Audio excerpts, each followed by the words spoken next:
ವಿದ್ಯಾರ್ಥಿಗಳೇ, ಕೀಲು ಜೋಡಣೆ ಇದರದ್ದು ಫ್ಲ್ಯಾಶ್ ಕಾರ್ಡ್ ವರ್ಡ್ ಲಿಂಕ್ ಸಹ ಡಿಸ್ಕ್ರಿಪ್ಷನ್ ಬಾಕ್ಸಲ್ಲಿದೆ, PDF ಲಿಂಕ್ ಸಹ ಡಿಸ್ಕ್ರಿಪ್ಷನ್ ಬಾಕ್ಸಲ್ಲಿದೆ, ಮತ್ತು ಕ್ವಿಜ್ ಲಿಂಕ್ ಸಹ ಡಿಸ್ಕ್ರಿಪ್ಷನ್ ಬಾಕ್ಸಲ್ಲಿದೆ. ಕೀಲು ಜೋಡಣೆಯು ಒಂದು ರೀತಿಯ ಸಂಧಿಯಾಗಿದ್ದು ಅದು ಬಾಗಿಲಿನಂತೆ ಕೇವಲ ಒಂದು ದಿಕ್ಕಿನಲ್ಲಿ ಮಾತ್ರ ಚಲನೆಗೆ ಅವಕಾಶ ನೀಡುತ್ತದೆ. ಒಂದು ಎಲುಬಿನ ಚಮಚದ ಆಕಾರದ ಮೇಲ್ಮೈ ಮತ್ತೊಂದು ಎಲುಬಿನ ಅಂತರ್ವಕ್ರದ ಒಳಮುಖ ಗುಹೆಗೆ ಹೊಂದಿಕೊಳ್ಳುತ್ತದೆ.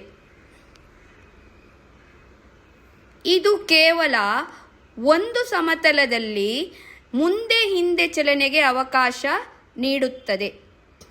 ಒಂದು ಎಲುಬಿನ ಚಮಚದ ಆಕಾರದ ಮೇಲ್ಮೈ ಮತ್ತೊಂದು ಎಲುಬಿನ ಗುಹೆಗೆ ಹೊಂದಿಕೊಳ್ಳುತ್ತದೆ. ಇದು ಕೇವಲ ಒಂದೇ ದಿಕ್ಕಿನ ಚಲನೆಗೆ ಅವಕಾಶ ನೀಡುತ್ತದೆ. ಕೀಲು ಜೋಡಣೆಯು ನಡೆಯುವಲ್ಲಿ, ಎತ್ತುವಲ್ಲಿ ಅಥವಾ ಓಡುವಲ್ಲಿ ಅಗತ್ಯವಾದ ಬಾಗುವ ಮತ್ತು ನೇರಗೊಳ್ಳುವ ಚಲನೆಯನ್ನು ಸಹಕರಿಸುತ್ತದೆ.